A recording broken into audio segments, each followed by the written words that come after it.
നമസ്കാരം, എസ് ബ്ലോഗിൻ്റെ പുതിയൊരു വീഡിയോയിലേക്ക് സ്വാഗതം. നമ്മളിന്ന് കാണാൻ വേണ്ടി പോകുന്നത് ഇസ്രായേൽ അറബ് യുദ്ധത്തിൽ തകർക്കപ്പെടുകയും ഒപ്പം തന്നെ ആ ഒരു ഭാഗങ്ങൾ പിന്നീട് ഇസ്രായേലിൻ്റെ അധീനതയിൽ വരികയും ചെയ്ത ഒരു പ്രദേശത്തിൻ്റെ മനോഹരമായിട്ടുള്ള കാഴ്ചകളാണ്.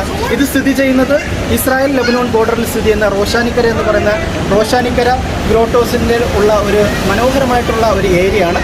അതിൻ്റെ കാഴ്ചകളാണ്, അതിൻ്റെ ആ ഒരു ചരിത്രം, എങ്ങനെയാണ് ഈ ഒരു ഏരിയ ക്രിയേറ്റീവ് ആയത്, ഇത് എത്ര ആൾക്കാരാണ് ഇതിൻ്റെ പിന്നിൽ പ്രവർത്തിച്ചത്, അതിനുശേഷം ഇസ്രായേൽ അറബ് യുദ്ധത്തിൽ ഇത് എന്തുകൊണ്ടാണ് അവർ തകർത്ത് കളഞ്ഞത് എന്നുള്ള മുഴുവൻ കാര്യങ്ങളും നമ്മൾ ഇന്നത്തെ വീഡിയോയിൽ കാണാൻ വേണ്ടി പോവുകയാണ്. അതുകൊണ്ട് തന്നെ വീഡിയോ അവസാനം വരെ കാണുക.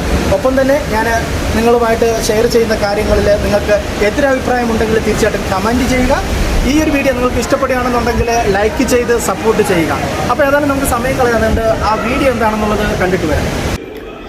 ഈജിപ്തിനെ തുർക്കിയും യൂറോപ്പുമായിട്ട് കണക്ട് ചെയ്യാൻ ഇസ്രായേൽ വഴി നിർമ്മിച്ച ഒരു റെയിൽവേ പാത, കടൽ സമീപത്തുള്ള ഈ വലിയ തുരങ്കപാത നിർമ്മിക്കാനായിട്ട് ഏകദേശം 10,000-ഓളം ജോലിക്കാർ പണിയെടുത്തെന്നാണ് കണക്കുകൾ സൂചിപ്പിക്കുന്നത്. അങ്ങനെ ഇത് 1941 ഈ ഒരു പാത ബ്രിട്ടീഷ് സൈന്യം പൂർത്തീകരിക്കുകയും 1942 ഇതിൽ ട്രെയിൻ സർവീസ് ആരംഭിക്കുകയും ചെയ്തു.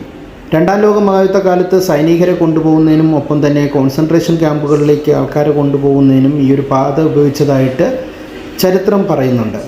എന്നാൽ 1948 ഇൻഡിപെൻഡൻസ് ഡേ വാർ, അതായത് ഇസ്രായേൽ അറബ് യുദ്ധത്തിൽ ലെബനോൺ സൈന്യം ഇതുവഴി ഇസ്രായേലിലേക്ക് കടക്കുന്നതായിട്ടുള്ള റിപ്പോർട്ടുകൾ കിട്ടിയതിൻ്റെ അടിസ്ഥാനത്തിൽ ഇസ്രായേൽ സൈന്യം ഈ 2 ടണലിൻ്റെയും മധ്യത്തുള്ള ആ ഒരു ബ്രിഡ്ജ് അല്ലെങ്കിൽ ആ ഒരു പാലം അവർ തകർക്കുകയാണ് ഉണ്ടായത്. ഇപ്പോൾ ഇന്ന് അത് ഇസ്രായേലിൻ്റെ കൈവശമാണുള്ളത്, അല്ലെങ്കിൽ ഇസ്രായേലാണ് ഇതിനെ സംരക്ഷിച്ചു പോരുന്നത്. അപ്പോൾ അതിൻ്റെ മനോഹരമായിട്ടുള്ള കാഴ്ചകളാണ് നമ്മൾ കാണാൻ വേണ്ടി പോകുന്നത്. രണ്ടും മനോഹരമായിട്ടുള്ള നല്ല കാഴ്ചകൾ സമ്മാനിക്കുന്ന ഒരു ഇതാണ്. റോഷാനിക്കര വരുന്ന എല്ലാവരും ഈ ഒരു സ്ഥലം നിങ്ങൾ തീർച്ചയായിട്ടും സന്ദർശിച്ചിരിക്കണം. അപ്പോൾ നമ്മൾ ആ കാഴ്ചകൾ കണ്ടു തിരിച്ചു. നല്ല തിരക്കുള്ള ദിവസമായതിനാൽ ഒത്തിരി നേരം ക്യൂ നിൽക്കേണ്ടി വന്നിട്ടുണ്ട്. അപ്പോൾ പതുക്കെ ഇങ്ങനെ ഫോട്ടോ ഒക്കെ എടുത്ത് മനോഹരമായിട്ടുള്ള ഈ കാഴ്ചകളൊക്കെ കണ്ട് നമ്മൾ ഇതിനകത്തേക്ക് പോവുകയാണ്. അപ്പോൾ ഇവിടെ നിന്നാണ് നമ്മൾ ഒരു ചെറിയ കേബിൾ കാറിൽ കയറി ഈ പറയുന്ന റോഷാനിക്കര ഗ്രോട്ടോസും ഒപ്പം തന്നെ ഈ ട്രെയിൻ ടണലും നമ്മൾ സന്ദർശിക്കാൻ വേണ്ടി പോകുന്നത്.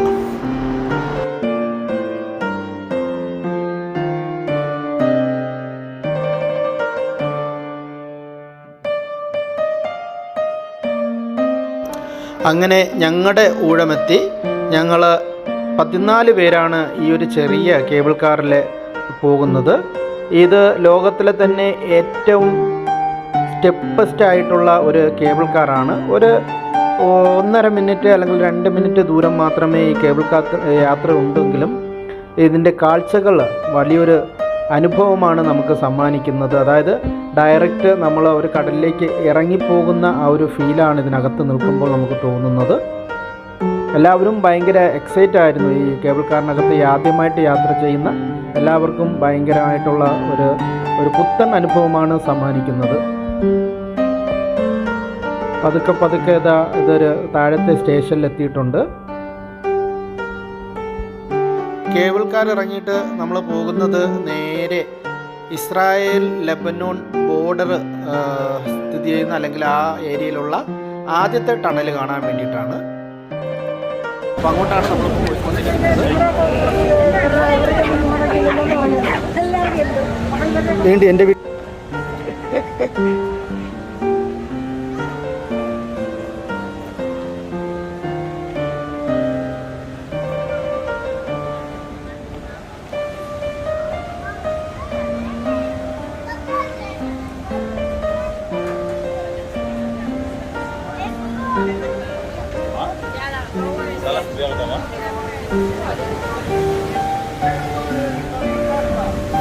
ഇതാണ് ആദ്യത്തെ ടണൽ.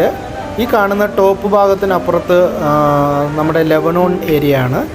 ഈ ടണലിൻ്റെ ഉള്ളിൽ ഏകദേശം 100 മീറ്ററോളം നമുക്ക് പഴയ ആ ഒരു റെയിൽവേ ട്രാക്കും ഒപ്പം തന്നെ ഇതിൻ്റെ ആ ഒരു ചരിത്രവും അവിടെ ഇംഗ്ലീഷിലും ഹീബ്രുവിലും എഴുതി വച്ചിട്ടുണ്ട്.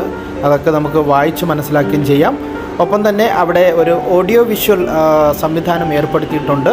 നമുക്ക് നല്ല ലൈറ്റിങ്ങോടൊപ്പം തന്നെ ഈ ഒരു കാര്യങ്ങളൊക്കെ മനസ്സിലാക്കാൻ വേണ്ടിയിട്ട് സഹായിക്കുന്ന ഒരു സംവിധാനമായിട്ടാണ് എനിക്ക് ഫീൽ ചെയ്തത്. അതാണ് നമ്മൾ വീഡിയോയുടെ ആദ്യ ഭാഗങ്ങളിൽ കണ്ട ആ ഒരു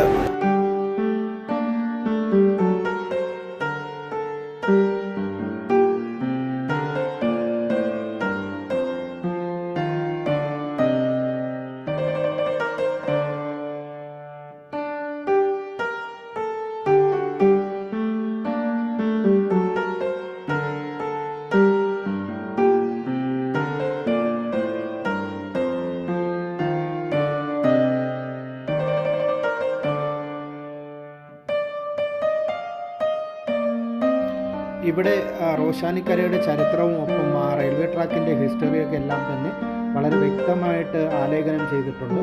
ഒപ്പം നമുക്ക് കാണാം അവിടെ ആൾക്കാർ ഓഡിയോ വിഷ്വൽ കണ്ടുകൊണ്ടിരിക്കുകയാണ്.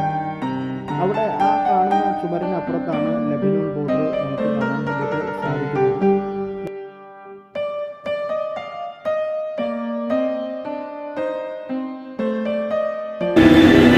ആ കാണുന്നതാണ് ലെബനോൺ ഇസ്രായേൽ ബോർഡർ. ആ ചുവരിനപ്പുറത്ത് ലെബനോണാണ്.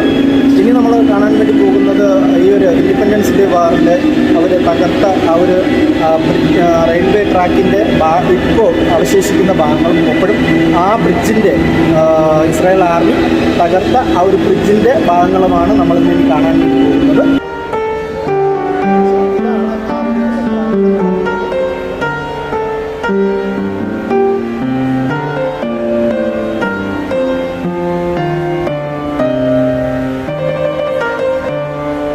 കാണുന്നത് ഇസ്രായേൽ ആർമി തകർത്ത ആ ഒരു ബ്രിഡ്ജിൻ്റെ ഏരിയയിലേക്കാണ്.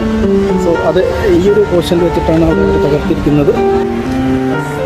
ഈ കാണുന്ന ഭാഗത്ത് വെച്ചാണ് ലെബനോൺ സൈന്യത്തിൻ്റെ മുന്നേറ്റം തടയാനായിട്ട് ഇസ്രായേൽ ആർമി തകർത്ത ഒരു ബ്രിഡ്ജ്.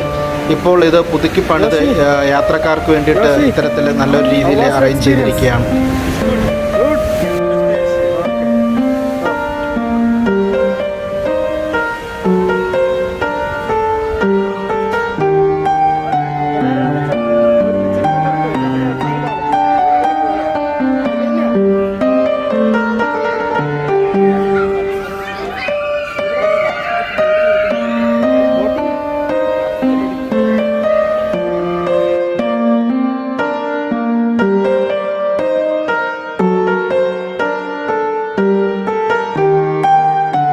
ഇനി നമ്മൾ കാണാൻ വേണ്ടി പോകുന്നത് രണ്ടാമത്തെ ടണലാണ്. നേരത്തെ കണ്ടത് ഫസ്റ്റ് ടണൽ, ഇത് രണ്ടാമത്തെ ടണൽ.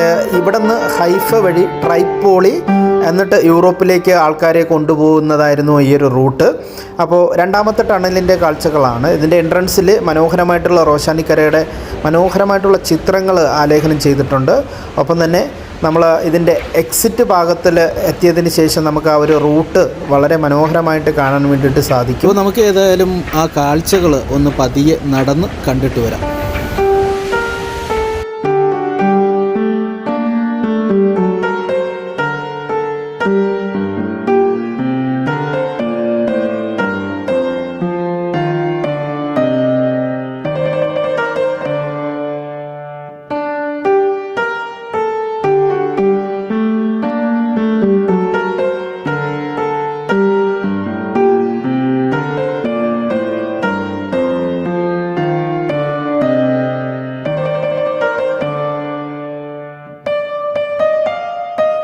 ഇസ്രായേൽ അറബ് യുദ്ധ സമയത്ത് ഈ തുരങ്കങ്ങൾ ഒരു പരിധിവരെ ഇസ്രായേൽ സേനയ്ക്ക് സഹായകമായിട്ടുണ്ടെന്നാണ് പറയപ്പെടുന്നത്.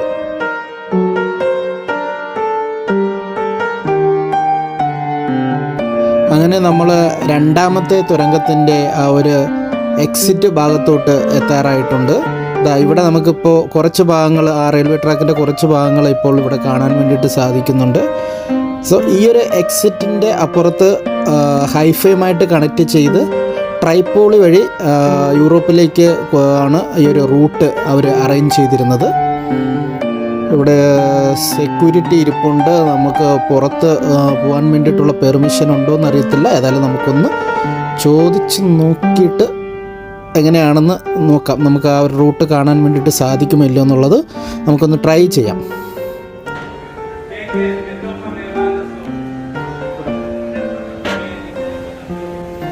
അങ്ങനെ നമുക്ക് പുറത്തിറങ്ങി വീഡിയോ ഷൂട്ട് ചെയ്യാൻ വേണ്ടിയിട്ടുള്ള പെർമിഷൻ ലഭിച്ചിട്ടുണ്ട്. പുറത്തിറങ്ങിക്കഴിഞ്ഞാൽ പിന്നെ നമ്മൾ അകത്ത് കയറണമെന്നുണ്ടെങ്കിൽ പെർമിഷൻ ആവശ്യമുണ്ട്. കാരണം ഇത് എക്സിറ്റ് ആയതുകൊണ്ടാണ്. ഇത് കാണുന്നത് ഇസ്രായേലിൻ്റെ ഭാഗങ്ങളാണെങ്കിലും നമ്മൾ ഈ ഒരു റോഷാനിക്കര ആ ഒരു ഗ്രോട്ടോസിൽ നിന്ന് എക്സിറ്റ് ആയതുകൊണ്ടാണ് നമുക്ക് പെർമിഷൻ ആവശ്യമായിട്ട് വരുന്നത്. ഇവിടെ നമുക്ക് അതിൻ്റെ ആ ഒരു നോ എൻട്രി എന്നും കൂടെ എഴുതി വച്ചിട്ടുണ്ട്. പ്രത്യേകിച്ച് ഇത് മിലിറ്ററിയുടെ കൺട്രോളിലാണ് ഈ ഒരു ഭാഗങ്ങൾ ഉള്ളത്. അപ്പോൾ ഇതായിരുന്നു അന്നത്തെ ആ ഒരു റൂട്ട്. അപ്പോൾ പിന്നീട് അത് റോഡാക്കി മാറ്റിയതാണ്.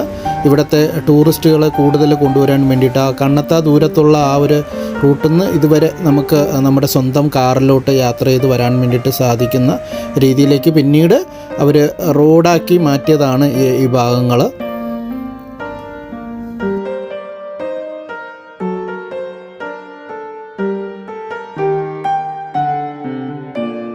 ഇന്നത്തെ വീഡിയോ എല്ലാവർക്കും ഇഷ്ടപ്പെട്ടു എന്ന് കരുതുന്നു. ഇത്തരത്തിലുള്ള മനോഹരമായിട്ടുള്ള ഇസ്രായേൽ കാഴ്ചകൾ കാണാനായിട്ട് ചാനൽ മറക്കാതെ സബ്സ്ക്രൈബ് ചെയ്യുക. ഒപ്പം തന്നെ ഈ വീഡിയോയെക്കുറിച്ചുള്ള നിങ്ങളുടെ അഭിപ്രായങ്ങൾ കമൻറ്റ് ചെയ്യുക. വീണ്ടും പുതിയൊരു വീഡിയോ ആയിട്ട് കാണാം. അതുവരെ എല്ലാവരും ടേക്ക് കെയർ. Bye bye.